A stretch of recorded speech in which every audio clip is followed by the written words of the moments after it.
Nós terminamos o terceiro bloco da aula passada discutindo certas limitações que a linguagem, a privação da linguagem pode causar no ser humano. Inclusive, discutimos o exemplo tirado do livro Vidas Secas de Graciliano Ramos. Né? Vamos discutir um pouco mais essa questão de linguagem e vamos entrar também na questão dos conceitos. Né? Então, a gente tem considerado o homem como um ser que fala e que a palavra é a senha de entrada para o mundo humano, o mundo por ele construído. Então, vamos examinar um pouco mais de perto o que vem a ser essa linguagem especificamente humana e que vai tanto servir na construção da ciência. Né? A linguagem, como a gente já disse, é um sistema simbólico. Né? O homem é o único animal capaz de criar símbolos. Isso é, signos arbitrários em relação ao objeto que representam, e por isso mesmo convencionais, ou seja, dependentes da aceitação social. Aqui nesse livro, aliás, neste de cá, né? Neste aqui, Física, Inventando Realidade, ele diz uma coisa muito interessante, logo que considera, eu chamo qualquer sistema simbólico para lidar com o mundo de uma linguagem. E é nesse exato sentido, sistema simbólico, não é qualquer signo simbólico para lidar com o mundo, de uma linguagem. Então, na medida que esse laço entre representação do objeto e objeto representado, ele é arbitrário na dimensão do símbolo, ele passa a ser visto como necessariamente uma construção da razão. O símbolo, não? Necessariamente uma construção da razão, pelo fato de ter essa dimensão arbitrária. A linguagem, portanto, é um produto da razão e só pode existir onde existe essa racionalidade. Nós não precisamos mais, através do símbolo, da existência física das coisas. Nós criamos, através da linguagem, um mundo estável de ideias que nos permite lembrar o que já foi e projetar o que será. Assim, é instaurada uma temporalidade no existir humano através da linguagem. Pela linguagem, o homem deixa de reagir somente ao presente e ao imediato. Passa a poder pensar o passado e o futuro. E com isso construir o seu projeto de vida. Né? Podemos dizer assim que só o homem é capaz de estabelecer signos arbitrários, regidos por convenções sociais. Por isso é que nós dizemos que o homem é construtor de um mundo simbólico. Nós já falamos dos elementos da linguagem, já explicamos a questão das diferenças entre signo, os tipos de signo, ícone, índice e símbolo. E vamos discutir agora um pouco sobre linguagem, pensamento e cultura. Assim como existem diversos tipos de linguagens, existem diversos tipos de pensamento. Há o pensamento concreto, que se forma a partir da percepção direta, ou seja, da representação de objetos reais, que é imediato, sensível e intuitivo, e há o pensamento abstrato, que estabelece relações não perceptíveis e que cria os conceitos e as noções gerais e abstratas, e que ele é mediato, quer dizer, que exige uma mediação. Não? Ele precisa de uma mediação da linguagem. E por isso é racional, não? Usa a razão. Por exemplo, quando se percebe algumas laranjas sobre uma fruteira, se percebe num espaço dado, numa disposição dada, cor, odor. Essa percepção, portanto, ela é concreta, sensível. As laranjas estão ali, é imediata, dispensa o raciocínio individual, é a representação daquelas laranjas. Já quando um matemático soma 4 mais 4, ele está lidando com uma noção geral de quantidade. Não encontramos o número 4 da natureza. 4 é uma ideia geral de quantidade de coisas. Né? Encontramos uma certa quantidade de laranjas, de maçãs, de abacaxis, né? De crianças, né? Que representamos abstratamente pelos números, né? Que são construção da nossa razão e que ganham nomes que são numerais. Né? Para cada tipo de pensamento, há um tipo de linguagem adequada. Né? Por exemplo, para o pensamento abstrato e conceitual, que se afasta do sensível, do individual, a linguagem se apresenta como uma condição necessária por ser um sistema de signos simbólicos, né, que, como já dissemos, nos permite ir além, transcender o dado vivido e construir um mundo de ideias. Cada linguagem possui, assim, uma estruturação própria, a nível de repertório e de regras de combinação e de uso.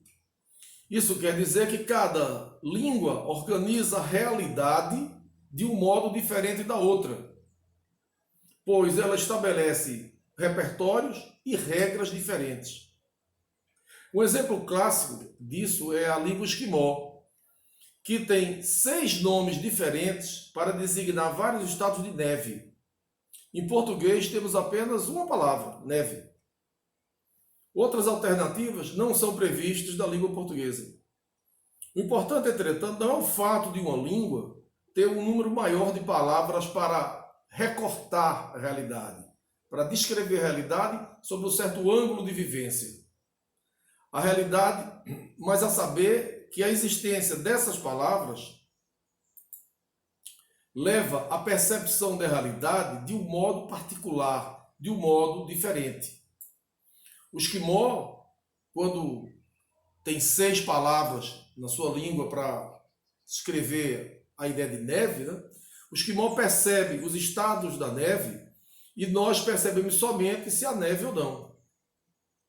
Assim podemos dizer que a estruturação da língua influencia a percepção da realidade e o nível de abstração e de generalização do pensamento. Por outro lado, outros tipos de linguagem, em especial as linguagens artísticas, são mais adequadas ao pensamento concreto. O pintor, por exemplo, está mais ligado ao mundo visual das cores e formas do que ao mundo abstrato dos conceitos. Podemos dizer que, na medida em que as linguagens artísticas são mais flexíveis que as línguas, elas necessariamente se estruturam e reestruturam em função de projetos específicos. Quando a pintura tinha, por exemplo, função de retratar ou imitar a realidade, nós vimos surgir a linguagem do figurativismo realista, que utilizava recursos variados com uma perspectiva para criar ilusão de profundidade. Quando a máquina fotográfica foi inventada e passou a dar conta dessa retratação da realidade de uma forma mais eficiente e mais rápida, a pintura precisou encontrar uma outra função e, consequentemente, uma outra linguagem. Isso se dá também no cinema. Não sei se vocês já perceberam, nos cinefilmes antigos, aqueles bem antigos que tinham quadrinhos e depois interrompiam os quadrinhos, colocavam mensagem escrita para o espectador entender a próxima cena que vinha, e a nova cena era gravada como se fosse no teatro. Não havia essa transição. Foi preciso a linguagem do cinema se desenvolver para criar o sentido de enquanto isso. Então você vê uma cena e enquanto isso se passa outras, ele muda de cenário sem precisar de explicar. Isso é um desenvolvimento de uma linguagem, de uma forma de representação do mundo, né? Então, além do pensamento, a linguagem também mantém estreita relação com a cultura. Se por um lado as variadas linguagens fixam e passam adiante produtos do pensamento do homem sob a forma de ciência, de técnica, de artes, elas também sofrem a influência das modificações culturais. Nas línguas, há modificações de repertórios e semânticas, a partir das novas descobertas e do desenvolvimento da técnica. Nas artes, as reestruturações da linguagem respondem a mudanças de valores, de anseios, de buscas no seio da cultura de cada sociedade. Dito isso, é interessante que se perceba que esse pensamento e esses conceitos aos quais nós nos referimos, eles muitas vezes são representados por imagens no nosso pensamento, não é? E é uma coisa comum, o pensamento imagético, não? Einstein era um indivíduo que particularmente apelava muito para esse tipo de pensamento abstrato baseado em imagens, pensamento imagético, né? Fazendo aquilo que se caracterizou o chamado experimentos em pensamento. Galileu também tinha muito esse recurso linguístico, né? O recurso, eu digo isso no livro que escrevi sobre arte e educação, há um trecho, acho que página 160, que eu digo o seguinte: o recurso às imagens, me referindo à forma como Einstein trabalhava esse pensamento em relação às imagens, que o recurso às imagens e aos experimentos em pensamento eram constantes nos discursos, nas aulas e nas conversas mais ingênuas que Einstein mantinha com os outros. Uma vez questionado por seu filho Edward por que ele era um sujeito tão famoso, Einstein respondeu em tom de brincadeira com uma metáfora. Ele respondeu que era famoso porque, vejam a resposta para uma criança, né? Ele respondeu que era famoso porque quando uma pulga cega percorre a superfície de um globo, ela não percebe que o caminho por ela percorrido é curvo. Ele, Einstein, apenas havia tido a sorte de perceber isso, que uma pulga cega não tinha conseguido. Explicação interessante da função da geometria para uma criança, né? Com bastante bom humor. Né? Então essa coisa da linguagem imagética em Einstein e dos experimentos em pensamento é uma coisa realmente de suma importância para se compreender o seu pensamento e exemplar quando a gente fala de metáforas, de experimentos em pensamento de modo geral. Esse poderoso recurso metafórico utilizado por Einstein para se comunicar com mais clareza sobre a sua compreensão dos significados em geral, ele elaborava através de engenhosas imagens mentais para explicar de um modo mais simples certas construções teóricas que eram mais complexas. Para explicar, por exemplo, que o universo deveria ser finito, porém ilimitado, segundo a sua teoria da relatividade geral, ele criou certa vez uma imagem bastante ilustrativa. Isso está no livro de Buck, um dos biógrafos dele, está escrito aí no meu livro, vocês veem as referências aqui na aula, eu não vou citar as referências, porque senão a aula fica muito enfadonha. Einstein então pediu aos estudantes para que imaginassem como as coisas poderiam parecer para uma pulga bem achatada de apenas 2 dimensões, vivendo numa superfície de uma esfera e incapaz de escapar daquela superfície. Imagina uma pulguinha achatada vivendo numa superfície esférica. Ele sugeriu também que o nosso universo seria como a superfície de uma esfera que não tem início, nem fim, nem limites, mas que, entretanto, é finito. O recurso às imagens e aos experimentos em pensamento eram constantes nos seus discursos, nas suas aulas, nas conversas. Né? E dentre as imagens mais famosas criadas por Einstein estão, por exemplo, a do viajante com um espelho em um raio de luz, a dos encontros de trens muito velozes com os seus raios de luz, relógios de luz, a dos elevadores em queda livre e outras tantas. Né? Einstein também recorreu com frequência a certas imagens concretas de tais experimentos em pensamento e as utilizava de um modo brincalhão, com alegria quase infantil. Talvez aí residisse a origem de sua paixão por quebra-cabeças e por brinquedos imaginativos. De fato, Einstein sempre teve uma paixão especial por brinquedos e por brincadeiras que contivessem um certo fundamento científico. Então, eu passo dessa citação de Einstein para discutir um pouco a questão filosófica embutida nisso aí, da representação de mundo, e que, ao final, nós vamos, inclusive, mencionar, acho que não nessa aula, mas na próxima aula, nós vamos mencionar um pensamento de Einstein muito interessante a esse respeito.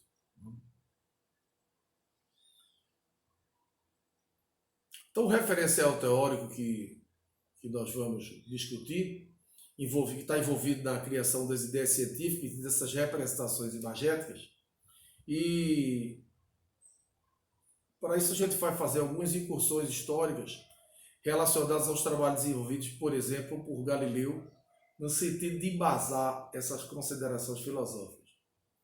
A questão semiótica da representação que nós nos referimos até aqui, do signo, símbolo, ícone, ela é brevemente revista nesse contexto, né?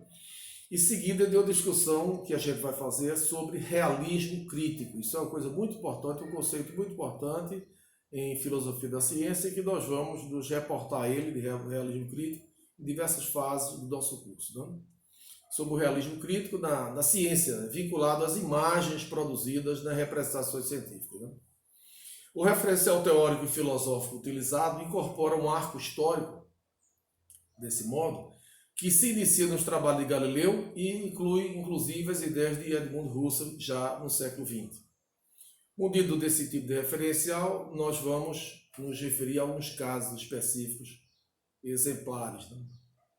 E o intento dessa análise é apenas corporificar os argumentos desenvolvidos na fundamentação teórica, atribuindo a esses argumentos algumas peças de evidência. Né? Então, se nós partirmos do paradigma qualitativo de pesquisa, né, a análise dessas representações visuais pode ser vista como buscando os relacionamentos icônicos contidos das figuras representadas. Quando você pega um livro didático, por exemplo, existe sempre uma tentativa de guardar uma relação de semelhança entre a figura que é mostrada e a ideia que está sendo tentada veicular através de uma figura no livro didático de física. Né? Tomando essas imagens, então, enquanto textos, figurativamente falando, tomando as imagens enquanto textos, nós buscamos encontrar os sentidos que poderiam estar fundamentando os seus usos e os sentidos que poderiam ser atribuídos a essas mesmas figuras numa abordagem histórico-filosófica mais rigorosa. Esse esforço permite entrar em linha de consideração com as mensagens dos conteúdos físicos ali contidos, sendo necessário, por vezes, comparações com peças de evidências históricas.